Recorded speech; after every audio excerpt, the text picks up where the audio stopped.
Fofos, sejam muito bem-vindos e hoje o Sofá da Fofa é muito especial, mas muito especial mesmo. É de muito tempo esse sofá e tem um peso que você nem imagina. É uma pessoa que, olha, tem muitas histórias e eu vou convidar ela agora. Virgínia, seja muito bem-vinda! Ai, e hoje eu tô muito feliz de estar aqui com você. É uma honra. É uma honra também estar com você, Vi, porque você é uma grande inspiração e a gente trabalhou juntas, nos respeitamos, né? Temos uma grande trajetória no trabalho, né? E hoje somos empresárias e eu quero que você conte um pouquinho de você. Bom, é uma honra estar aqui hoje no Sofá da Fofa. Eu tenho acompanhado o seu trabalho. A gente se conhece há uns 10 anos, pelo menos, e a gente já passou um pouquinho mais, talvez, né? Foi em 2004 que eu entrei na Citroën. E a gente trabalhou praticamente quase 10 anos juntas, né? Porque você saiu da parte financeira, né? Então, acho que já tem... não, se foi 2004, 20 anos, mais de 20 anos. É que a gente se perde um pouquinho no tempo. Se perde. Mas a gente se conheceu trabalhando junto e a gente manteve essa ligação, que é uma coisa muito legal, porque às vezes a gente perde pessoas no meio do caminho, né? E ao contrário disso, a gente manteve essa relação. Não dá mais para ser em tempo real igual a gente se via quase todos os dias, ou se falava pelo menos todos os dias, mas sempre quando acontece alguma coisa, Vi, tô aqui, né? Você, Valéria, Então... É uma história longa de muita gratidão, né? Porque ter uma fofa na nossa vida, com a alegria dela, com o coração dela, é realmente uma inspiração.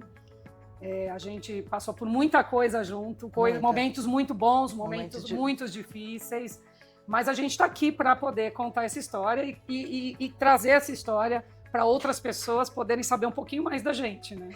E é muito legal isso, porque é difícil a gente ter pessoas... Eu posso falar que a Virgínia é minha amiga, porque a gente nunca perdeu o contato, né? A gente, às vezes, não fala pouco, não é mais aquela amiga de estar todos os dias juntas, mas sempre quando tem alguma coisinha, a gente... levanta a mãozinha e estamos lá, né? E isso eu acho que é muito importante, é uma honra ter você como uma inspiradora mesmo, porque você sempre foi uma mulher muito forte, desde que eu te conheço e conheci sua história, né? Então você sempre foi uma pessoa que nunca deixou a peteca cair, sempre foi para frente e hoje com mais histórias aí, fala que essas coisas que acontecem com a gente, que a gente se torna forte e tal, parece que Deus, ele olha diferente pra gente, né? Porque ele fala assim, não, filha, você vai conseguir, é mais uma, né? Então eu sinto que Deus sempre esteve comigo, eu sempre coração limpo, porque você também, eu percebo que é desse jeito, Vi, porque você é mais séria que eu, mas sempre você teve um coração... A primeira intenção, você nunca teve segunda intenção, né? Então, quando você gostava, quando você achava ruim, você achava ruim. Não era assim, eu acho ruim, mas não é bem assim. Eu acho ruim e faço fofoca por trás. Não, nunca teve isso. Eu nunca vi uma história em cima da Virgínia. Então, assim, você é uma grande inspiração de mulher mesmo. Mulher agora casada, mulher com filho, mulher empresária. A vida vai mudando, né? A gente vai mudando a faixa, mudando a condição, mudando a nossa vida, a realidade, as pessoas próximas, e a gente vai se ajustando, vai se adaptando e a vida segue, né? Vi, você foi durante muito tempo CLT. Eu acho que era legal você contar um pouquinho disso. E hoje não, já faz... Quantos anos que você é empresária? Acho que é quase mais ou menos o mesmo tempo. 5 anos. Ainda você foi ser... É verdade. Uns 5 anos. Eu já estou há 11 anos como empresária, Vi. Bastante. Mas tem um pouquinho mais que você. Um pouquinho mais do que o dobro. Um dobro. desafio, mas eu não me arrependo nem um minuto. Mas me conta essa sua transição e como que é hoje você como empresária? Na verdade, eu acho que todo mundo começa como CLT, né? Todo mundo tem essa coisa. Não, eu vou estudar, vou fazer faculdade, vou entrar numa empresa e vou conquistar minha vida. Uma carreira, né? Porque eu acho que a gente nasceu para ter uma carreira pela cabeça dos nossos pais, né? Não, você tem que trabalhar, você tem que seguir sua vida, você tem que ter um salário mensal para fazer suas coisas e tal. Então, eu fui durante muitos anos CLT, muitos anos mesmo. Só com o Sérgio Habib foram 18 anos. 18 anos, que foi quando a gente se conheceu, na verdade. Eu entrei lá em 94 e conheci você 10 anos depois, em 2004. E a gente trabalhou juntas, por Juntas pelo menos... mesmo, né? Juntas mesmo. Pelo menos, eu acho que eu saí de lá, acho que 2000 e...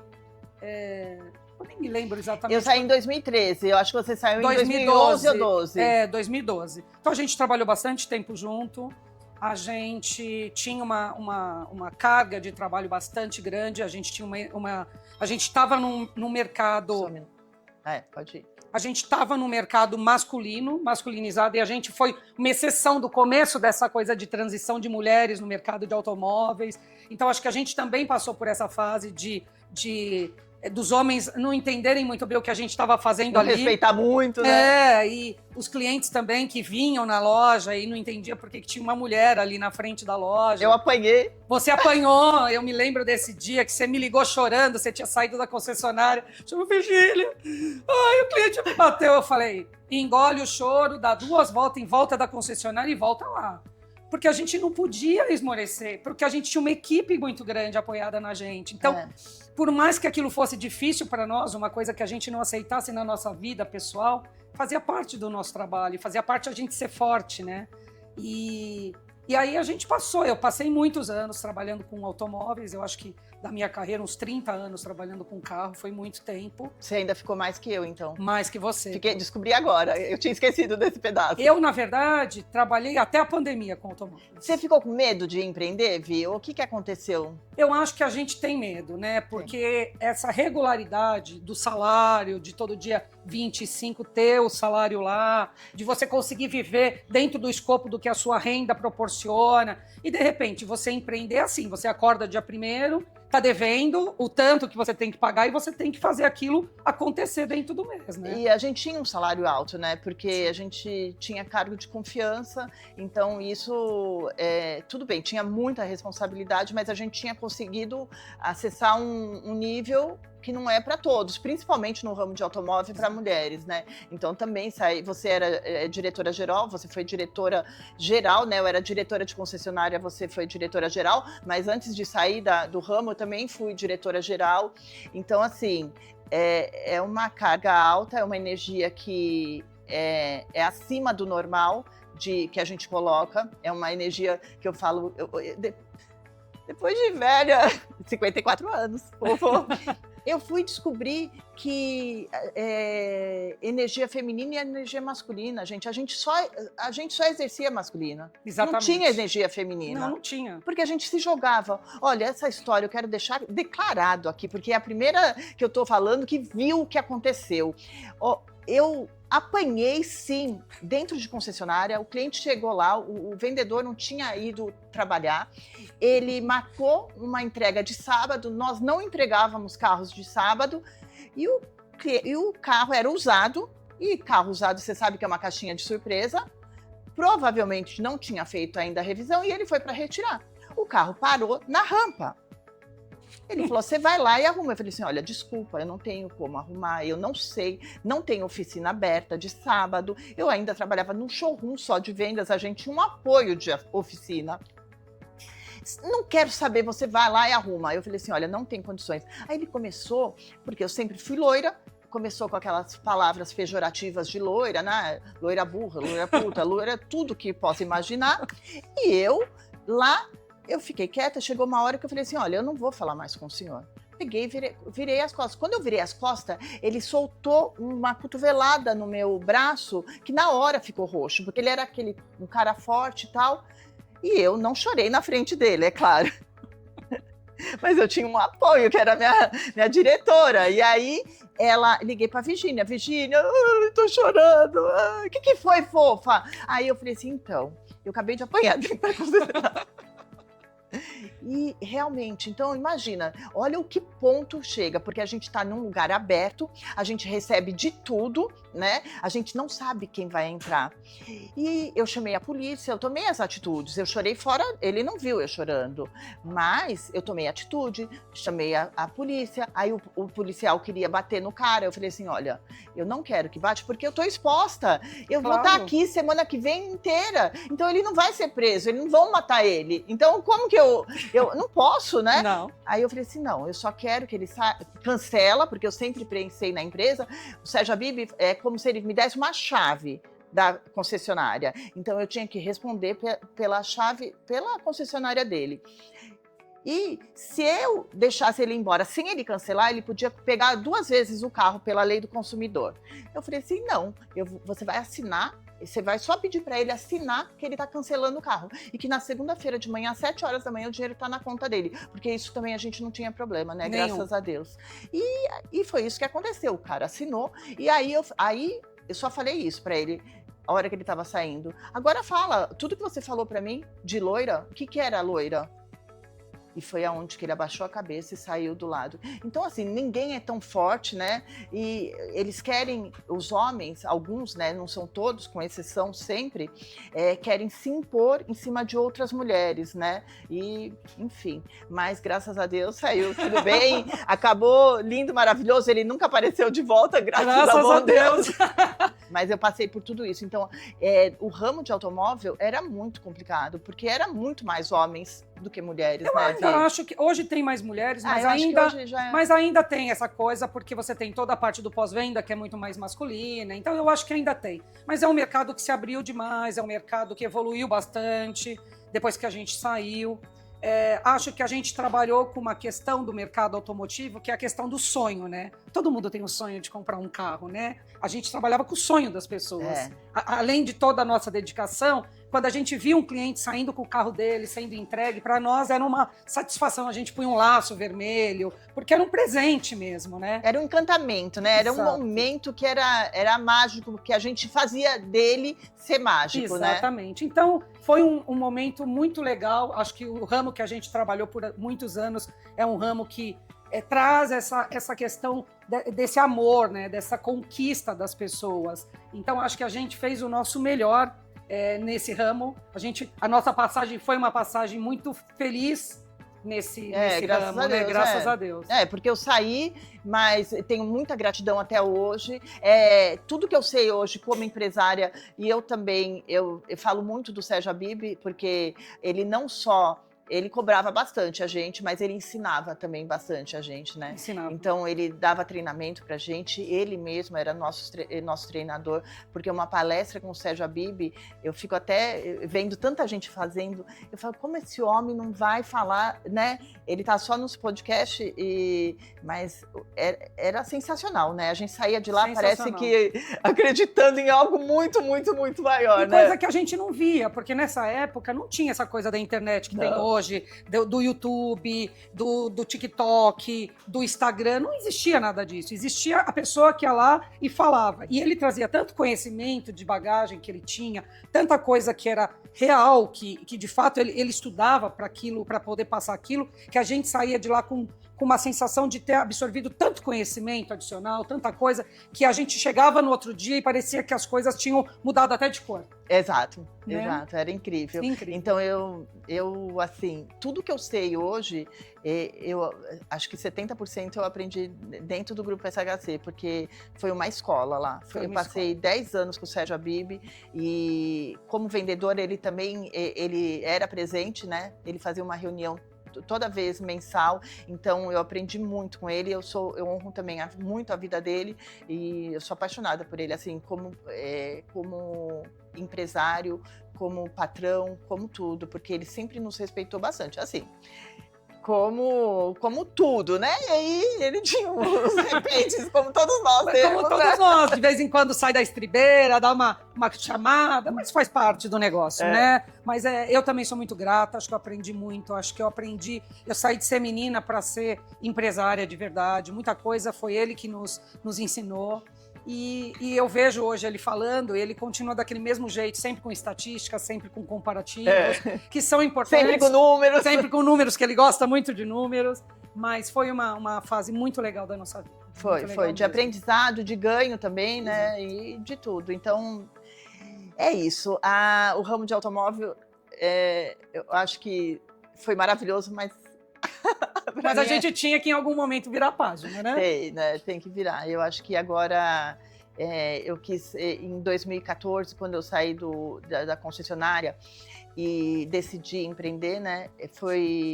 Eu estava procurando emprego, aí eu estava passando por várias entrevistas, ainda no grupo que eu fui fazer entrevista, era 70% homem, não, minto, produção corta essa parte, tá?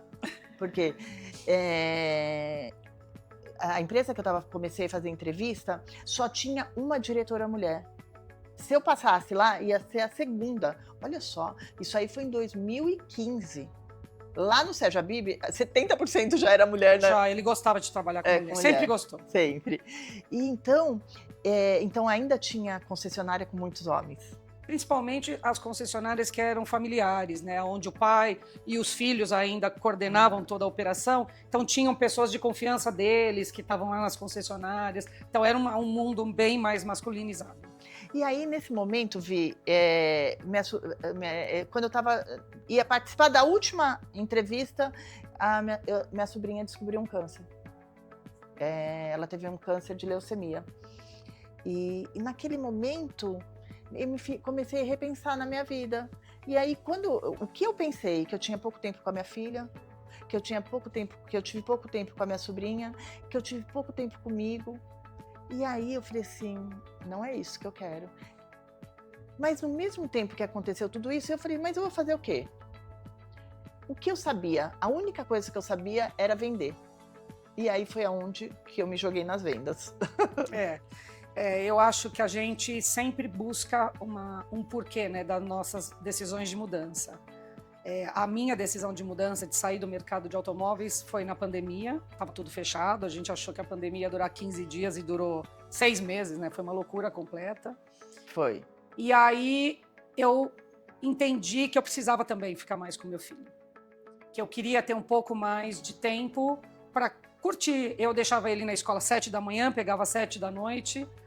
E aí eu falei, não, eu acho que meu filho, eu acho que eu preciso, se eu tiver a oportunidade de ficar mais com meu filho, ficar mais tempo com meu filho, ter uma flexibilidade maior de horário, não quer dizer que você vai trabalhar menos horas, que a gente sabe que não é isso, mas se você puder ter uma flexibilidade de vez em quando levar ele no pediatra à tarde, né, quando precisa, ou pegar ele mais cedo da escola. Almoçar com ele. Almoçar com ele, fazer um programa à tarde, pegar ele e levar no cinema à tarde para assistir um filme que ele quer sem ser no final de semana. Sabe o que eu aprendi, Vi? Só pondo um parênteses aí, que se você passar 10 minutos de qualidade com seu filho todos os dias, é como você ter uma vida com ele.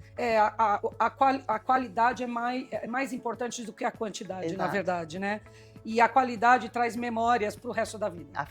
Afetivas. Então, às vezes, uma questão tão pequena que parece que para nós não vai fazer a menor diferença, você escuta do teu filho falar assim, hoje foi o melhor banho que eu já tomei na minha vida, mamãe, porque você comprou um sabonete diferente. Então você vê que são pequenos momentos com memórias afetivas que vai levar para o resto da vida. Então essa foi a minha decisão de mudar, de sair do mercado de automóveis e de empreender, porque eu queria poder passar um período mais próximo do meu filho. E ele era muito pequeno, ele tinha... nós acho que falando uns 2 anos. 3 anos, mais ou menos. Então, ele era muito pequeno, né? 3 anos, uma criança muito, muito pequena. E eu queria poder estar mais perto dele. Então, por isso eu decidi empreender, porque eu queria ter qualidade de vida com meu filho. E aí você se jogou? Aí eu me joguei, não sabia exatamente o que fazer, que nem você. O que a gente sabe é vender. Vender a gente vende, mas o que fazer? E aí eu procurei inúmeras coisas. E aí eu e meu marido, a gente empreende junto hoje, né? A gente decidiu abrir uma imobiliária e ir para o ramo imobiliário. E por que imobiliária? Da onde que te tirou isso? Porque... Vocês estavam estudando?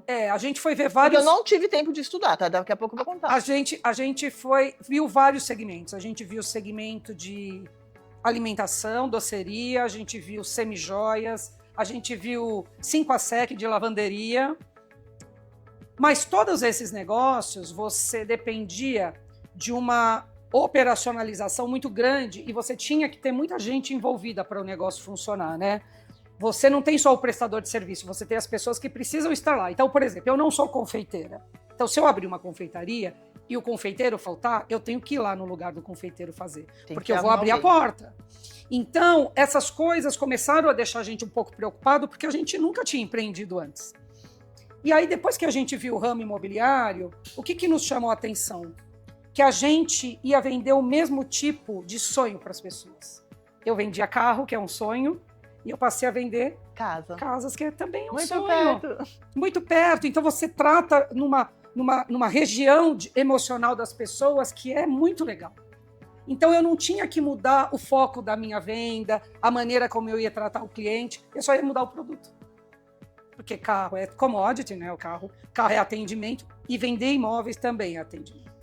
E você pensou em valores? Porque eu pensei em valores também, entendeu? Quando eu entrei, eu pensei, quando eu saí do ramo, o que eu vou fazer? Eu vou vender, porque é a única coisa que eu sei fazer, né? E minha irmã já trabalhava com um plano de saúde, já há muitos anos, né? Acho que a vida inteira ela trabalhou bastante, nem sei quantos anos. E a hora que eu vi, a comissão era alta, né? E para mim isso me chamou a atenção, né? E foi aonde eu entrei e comecei a vender. E a comissão também é bem mais alta que o carro, né? Exato. É que a gente tinha um salário, né? A gente tinha uma remuneração grande no carro. Então, a gente também tinha que pensar, eu tenho uma estrutura de vida baseada na remuneração. Então, agora, eu vou empreender, mas eu vou empreender. Eu tenho a despesa do empreendedorismo, que é manter o lugar, as pessoas, a operacionalização, mas eu também preciso pagar minhas contas, né? Então, tem essa linha ali, né? Que a gente tem que pensar, né? não adianta. E, com certeza, o mercado imobiliário, ele traz uma remuneração bastante alta. É alta. É alta. Então, assim, é trabalhoso? Você tem uma dependência das pessoas que trabalham, né? Porque são os corretores que fazem a linha de frente do negócio. Mas a remuneração também é alta. Então, isso também nos chamou a atenção, assim como te chamou a atenção a questão da remuneração do plano de saúde. Porque tem que ser não adianta, é o que a Virginia falou, a gente tem já um padrão de vida, né? Porque, escuta, tá bom, eu sei vender qualquer coisa, podia vender doce, podia vender, mas você concorda que um ticket médio ser baixo, a gente tem que vender em uma escala grande.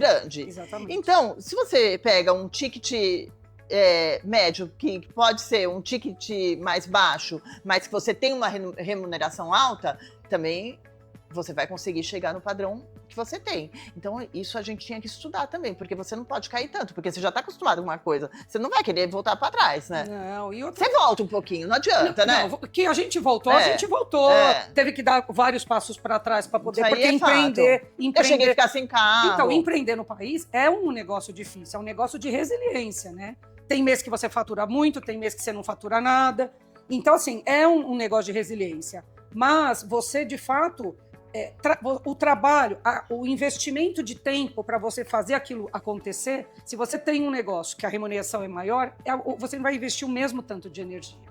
Exato. Então, já que você vai investir o mesmo tanto de energia, investe num negócio que vai te trazer um retorno, que cada vez que você fizer uma venda, você vai ter um valor grande de retorno. E que aquilo vai fazer com que torne o negócio girar. O mais difícil nisso tudo é fazer a roda gigante girar. A engrenagem funcionar todo dia, sem parar. Não assim, funcionar e parar. Funcionar e parar. Esse é o grande desafio, na verdade. Porque senão você fica com o respiro, aí... Está sempre com uma máscara de oxigênio. Sempre com uma máscara de oxigênio. É terrível. É terrível. Mas estamos aqui, depois desse tempo todo fora do mercado. E o importante também, Vi, é que não adianta achar que a empresa vai funcionar sem você fazer nada. Não. Faz isso, faz aquilo. Nem no automóvel não era, você não tinha que pôr a mão na massa. Você ia para a concessionária para falar assim, olha, gente, por que não está vendendo aqui? É por causa disso, disso. Vamos começar a trabalhar. Escuta, se você não pôr a mão na massa na sua empresa, não vai acontecer. Não adianta você só ficar falando de longe. Não adianta, fofô. Você tem que pôr a sua energia. E outra, presença no negócio. A gente tem que estar lá todo dia. A gente tem que estar lá porque as pessoas chegam lá, você não tá? Chegam lá de novo, você não tá. Chega lá a terceira vez, você não tá? Fala, gente, isso aqui tá abandonado, né? Então, a gente tem que estar todo dia. Então, não é porque a gente deixou de ser CLT que a gente vai empreender e não tem que estar todo dia. Tem que estar todo dia no nosso negócio. Mais horas do que todo mundo, mais vezes do que todo mundo. Às vezes, no final de semana, quando não tem ninguém. porque faz parte do negócio. Não, deixa eu te falar, o Sérgio Habib, que era trilionário, eu nem sei como fala, gente, pelo amor de Deus. Trilhardário, aí não saía, fofo. O cara, ele mandava mensagem de madrugada pra gente. Ligava às 11 horas da noite. Então, não adianta, não adianta falar que você vai ficar mais folgado. Não vai ficar mais folgado, mas você vai ter uma liberdade. Exato. Você vai ter uma liberdade diferente, né? Hoje eu tenho corretor, por exemplo, que me liga domingo. Fala, tô com um cliente aqui, preciso fazer uma proposta aqui, domingo. E faz parte do show, porque o negócio não para, o mercado não para. Fofá, agora a gente falou bastante sobre nós, né? Mulheres que trabalham, empreendedorismo e mulheres fortes. E eu acho que eu estou passando por um momento que eu acho que você não divulgou, nem todo mundo sabe, né? Mas você sente a vontade de contar um pouquinho da sua história? Sim, desse novo momento meu, né? Mas que eu estou bastante confiante do câncer. A Virgínia, ela acabou ficando só mesmo, né? Ela não contou para ninguém, nem eu fiquei sabendo. Quando ela chegou na minha frente, ela me contou. Eu não estava ainda sabendo do meu problema. E aí hoje, quando ela chegou aqui, eu perguntei se ela se sentia à vontade em contar. E ela falou que está preparada para contar. Então, você pode falar um pouquinho do que aconteceu, como foi? E hoje você já me deu várias dicas do que eu possa passar, né? E eu acho que é importante que você fale também, porque tem muita gente passando por isso. Eu acho que está crescendo muito. Parece que não sei se 10 mulheres, 4, 5 vão ter câncer de mama, né? Então, o número é bem alto. Eu vou até ver de novo, porque o médico falou, eu estava meio atordoada, né, ainda. Hoje eu estou preparada para vencer o câncer, né? Então, todos os dias, hoje eu estou me preparando, eu estou tomando banho de água gelada todo dia, eu estou... Aí você fala, para que água gelada? Por causa da sua mente, né? Porque toda hora ela vai querer falar para você que você não vai conseguir, né? Então, eu estou fazendo isso, eu não parei com esporte, estou fazendo yoga, a minha alimentação está diferenciada, estou fazendo 12 horas de jejum desde que eu descobri, e tomando 500 ml de água a hora que acordo. Enfim, eu mudei bastante algumas coisas eu já fazia e algumas coisas eu comecei a fazer. E eu quero abrir aí para você contar para a gente e o que a gente pode falar para essas pessoas que pode estar passando por esse mesmo momento que a gente passou, que você passou e que eu estou no processo. Eu na verdade tomei a decisão de não contar sobre a questão do meu câncer de mama. Na verdade, eu fui fazer um exame de rotina, né? Um pedido da minha ginecologista de um exame de rotina de uma mamografia. Eu sempre fiz mamografias consistentemente. Pulei um ano de mamografia e no ano passado, 2024, eu fui fazer uma mamografia de rotina e descobri um nódulo na mama. Fiz um exame, etc., e foi detectado que era um carcinoma maligno. Sempre um baque você escutar Sim. a palavra, né? Eu acho que o câncer, ela vem junto Carregado. com uma série de pensamentos negativos sobre isso, né? Porque você sempre ouve que as pessoas morrem de câncer, você sempre ouve que o câncer é difícil de curar, você sempre ouve que o câncer ele vai te matar aos poucos. Então, eu acho que vem uma questão emocional junto com a palavra, que a gente precisa, nesse momento que a gente descobre que a gente está na estatística, né, que é exatamente isso, a gente precisa sair desse mundo e entender em que lugar a gente está colocado dentro dessa doença. Então, eu tinha um carcinoma de mama, um câncer maligno, tive que fazer uma cirurgia inicialmente, fiz a cirurgia. Eu não quis, eu descobri em agosto, fiz todos os exames depois, porque aí você tem que refazer exame, tem que fazer exame para entender qual é o carcinoma que você tem. Consegui médicos maravilhosos que me acompanharam e são fantásticos, foram anjos na minha vida. E no dia 19 de dezembro eu operei. Eu não queria virar o ano, eu consegui 19 de dezembro operar, fui lá e fiz a cirurgia. Fiz a cirurgia, minha recuperação foi ótima, saí no mesmo dia do hospital. 99% de chance que eu não faria quimioterapia, mas eu tinha uma metástase na axila, tive que fazer quimioterapia, fiz 6 sessões de quimioterapia, fiz radioterapia, terminei minhas radioterapias em agosto do ano passado, de 25. Tudo bem? E agora já fiz os acompanhamentos e eu tô curada. Né? Vi, conta um pouquinho, quando você descobriu e como foi família, essas coisas, como que foi? Eu, na verdade, quando eu descobri, eu conversei com meu marido, né? Porque o João, meu filho, ele tem 8 anos, né? Ele tinha 8 anos quando eu descobri. E isso foi uma preocupação, né? Porque uma criança, o que passa na cabeça de uma criança de 8 anos quando descobre que a mãe tem câncer? Porque as crianças hoje, o acesso que elas têm na internet traz todo tipo de informação. E às vezes, dentro de uma coisa corriqueira que eles olham lá no YouTube, vem essa informação do câncer. Então, eu expliquei para ele que eu tinha um tumorzinho, que a mamãe ia tratar e etc e tal. Então, quem ficou sabendo disso? Ficou sabendo meu marido, meu filho, a família mais próxima. Eu não quis falar para as pessoas que eu ia entrar num tratamento. Eu não quis porque naquele momento eu queria que, de fato, torcesse por mim quem de fato torcia por mim, né? Eu acho que quando a gente às vezes fala, isso foi uma decisão minha e é uma decisão de cada um, né? Às vezes você tem aquela pessoa que nem torce tanto por você, mas às vezes só para se fazer presente, fala, olha, se você precisar de alguma coisa, pode me chamar que eu tô aqui. Ou então, tô orando por você. Tô orando, olha, você está em minhas orações. Não espera, porque quem quer orar não fala, fofa. Ora, não é? Então, eu não queria que eu tivesse um movimento de energia dessa forma nesse momento, né? Então, as pessoas mais próximas ficaram sabendo, meus amigos mais próximos, pessoas que, de fato, eu sabia que torciam por mim, eu sabia que já conviviam comigo numa intensidade que eu pudesse entender que faria sentido eu contar. Então, foi por isso. Essa foi a minha decisão de não contar para todo mundo, de não abrir esse assunto para todo mundo. Até porque eu não sou uma pessoa que está na... Eu estou entrando agora nesse mundo digital mais freneticamente. Então, como eu não sou uma pessoa que fala todo dia na internet, tá no TikTok, agora eu entendi que mesmo que eu ficasse careca, sem cabelo e tal, só as pessoas mais próximas que soubessem da minha questão estariam mesmo próximas de mim nesse momento. Saberiam exatamente o que estaria acontecendo com você. Exatamente. Ouvi. E quais foram... Teve algumas intercorrências que você também estava me contando e que pode acontecer. E eu acho que foi até um alerta para mim, porque assim, acho que o médico fala alguma coisa que a gente não pode fazer a unha, não pode fazer o pé, a unha, né, do pé, você, por causa de inflamações, enfim, né?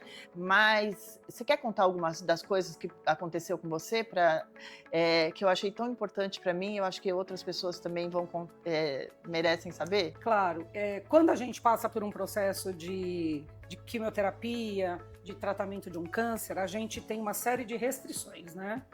A gente não pode comer carne crua, a gente não pode fazer a unha, porque qualquer tipo de possibilidade da gente se machucar, aquilo pode virar uma infecção.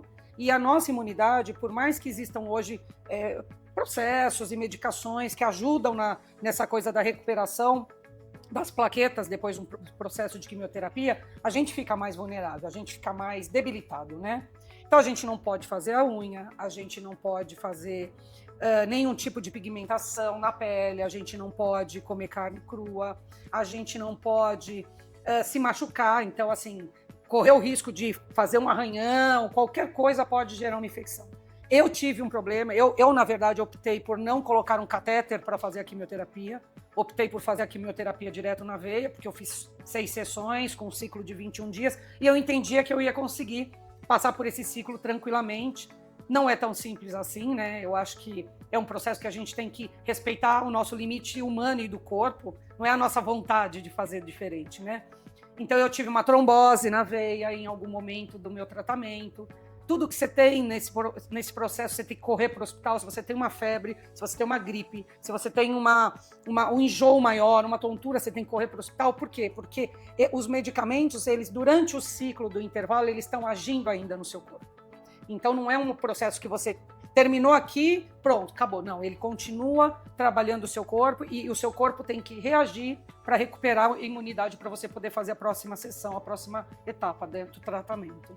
Então, eu acho que é importante a gente sempre ouvir a recomendação do médico. Eu acho que é sempre importante a gente mudar alguns hábitos mesmo do nosso dia a dia, quando a gente vai entrar num ciclo de tratamento, para que a gente se cure, né?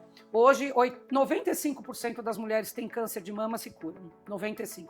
Porque hoje a descoberta é muito mais precoce, hoje você tem tratamentos muito mais avançados, hoje os médicos estão muito mais preparados para tudo isso. Então, 95% das mulheres de câncer de mama se curam. Eu sou uma pessoa que me curei. Então, tem que entender que é um processo e tem data e hora para acabar. É isso que eu achei legal que você falou. Data e hora para acabar. Vai começar agora, eu vou fazer tantas sessões de químio, depois eu vou fazer tantas sessões de rádio. Então não é um processo que você não tem fim, é um processo que tem data e hora para acabar. Então dentro desse período, mude os seus hábitos, escute o que o médico diz, leia o mínimo possível no Google. Gente, o Google tem todo tipo de informação, coisa boa e coisa ruim. Confie no seu médico. Se o médico disse é isso, é isso. Para isso ele está lá. Quanto mais você lê, mais coisas vão entrar na sua cabeça e mais você vai ficar, às vezes, perdido com relação a isso. E você estava preocupado em perder o cabelo? Como que foi? Na verdade, eu acho que você não tem ideia, a mulher não tem ideia de quanto o cabelo faz diferença na vida dela. Não tem ideia. Eu tinha um cabelo comprido, vivia com o cabelo preso, mas mesmo assim era o meu cabelo, né, gente? Comprido, eu alisava o cabelo, ficava fazendo horas de chapinha. E aí quando eu fiz o tratamento, existe uma touca térmica que você coloca. A primeira coisa que eles pedem é para você cortar um pouco o cabelo, porque ele vai perder um pouco mais de força, para ele ficar mais forte. E aí você usa uma touca. Eu usei uma touca que é uma touca ela refrigera o couro cabeludo, né? Para possibilitar que tenha menos queda do cabelo. Mas, gente, o cabelo vai cair. Vai cair. Vai cair o cabelo, vai cair a sobrancelha. Não tem jeito, porque o medicamento ele vai agir dentro do teu corpo para uma finalidade. E algumas outras coisas vão acontecer. Não precisa ir longe. Mondiaro. Quem toma Mondiaro tem problema de queda de cabelo. Brusca queda de cabelo. Eu tenho amigos que estão fazendo tratamento de injeções na cabeça para parar a queda do cabelo. E isso nós estamos falando do produto que todo mundo fala, que é de emagrecimento, e que muita gente tem tomado. E que nem sabe quais são as consequências. Não né, sabe, exatamente. Por exemplo, hoje, com todo mundo que eu tenho falado, tem tomado Mondiaro, gente. É isso. Tem gente que precisa perder 5 quilos e toma Mondiaro, em vez de fazer academia e fazer uma dieta. Então, vai perder o cabelo? Vai. Eu tomei a decisão de não raspar a cabeça. Então, eu fui cortando o cabelo, ele foi ficando ralo. Usei um spray, tem uns sprays que você compra na farmácia para cobrir o couro cabeludo, porque eu tinha uns buracos assim, né? Então, eu usava o spray que dava aquela disfarçada no buraco e toquei o negócio e não raspei a cabeça.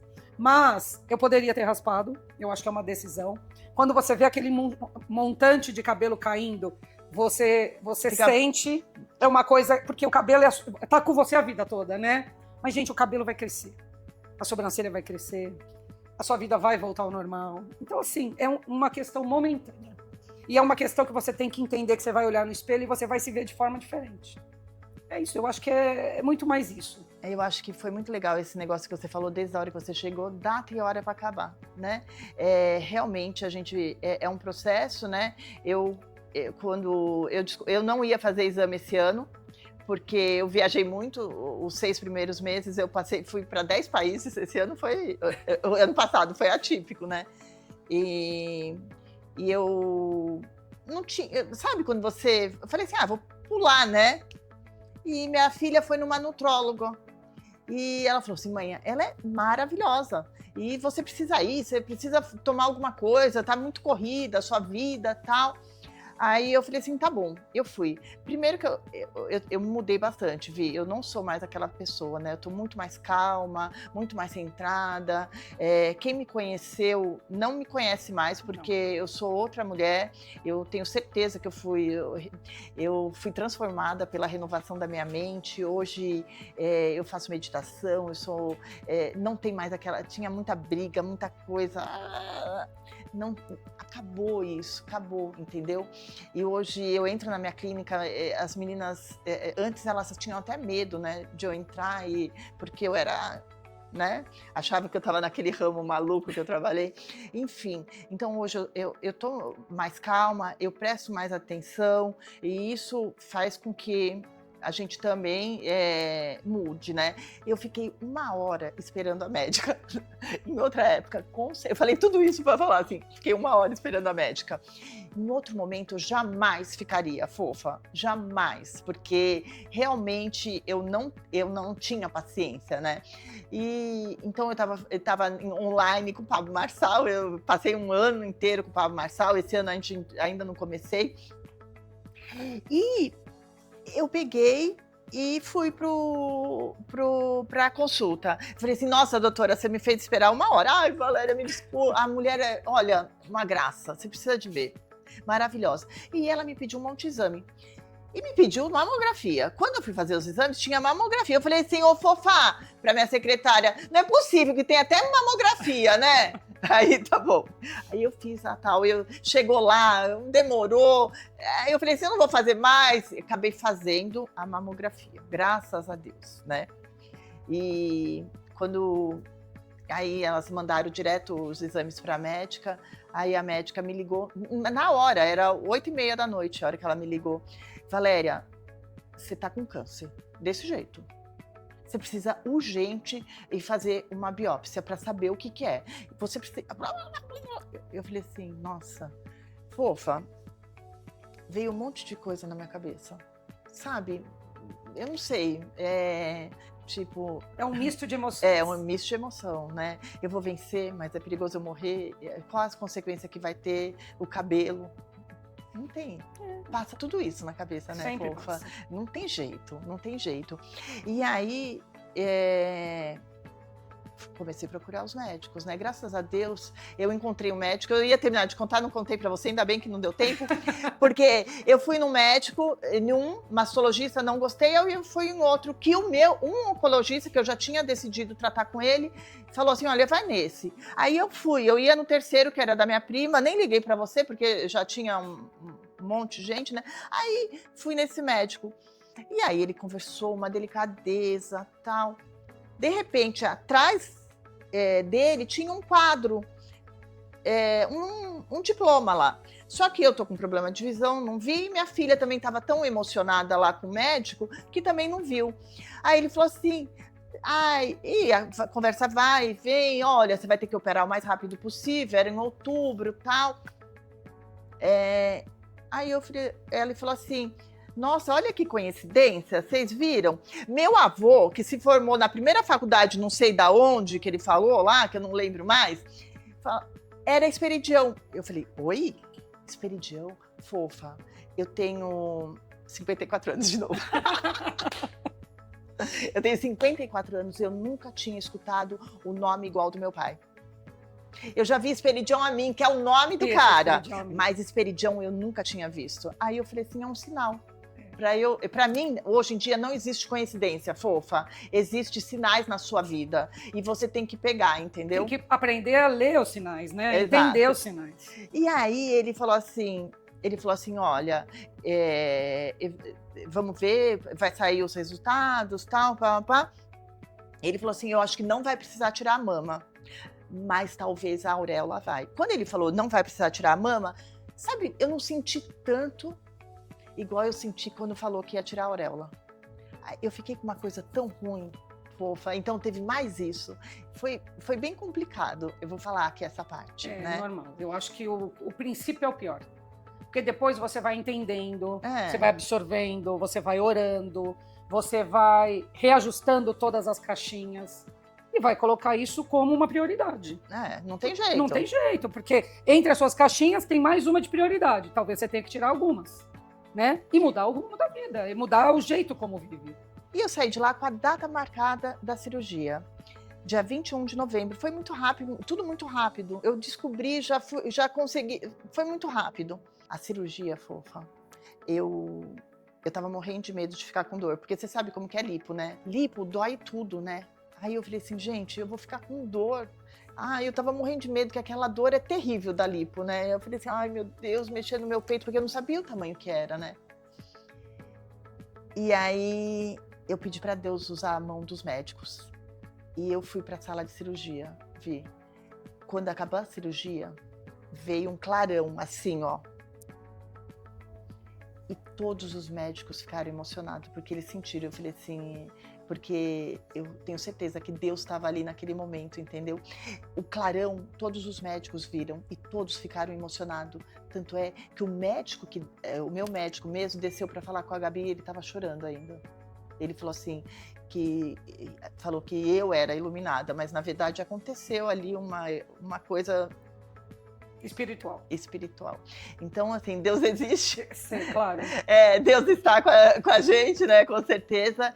E Vi, obrigado por ter compartilhado esse momento seu, porque foi para mim muito bom, porque eu estou nesse processo, eu vou viver o processo e ter uma pessoa que eu me inspiro, que é uma pessoa forte, uma pessoa que é determinada, muito parecida comigo. Então, falar com você nesse momento foi a melhor coisa. E nada é por acaso, né? Você lembra, você me chamou para conversar, tipo, 15 dias antes para me contar. Exatamente, para te contar. Olha que coisa louca. Eu senti a necessidade de contar para você. Olha, fofa. Não é nada é por acaso. Nada é por acaso. E a gente passou por vários momentos juntas, né? Lá no corporativo, né? Mas que eu pude sempre contar com você, você também. Fofa, vende aí, porque não dá.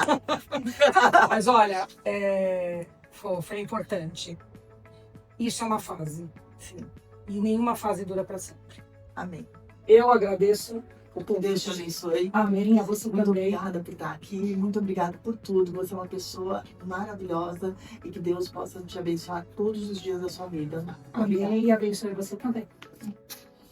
Fofô, aproveita, curte, comenta, compartilha, manda um aviãozinho pro amigo, ajuda a Fofa, vai.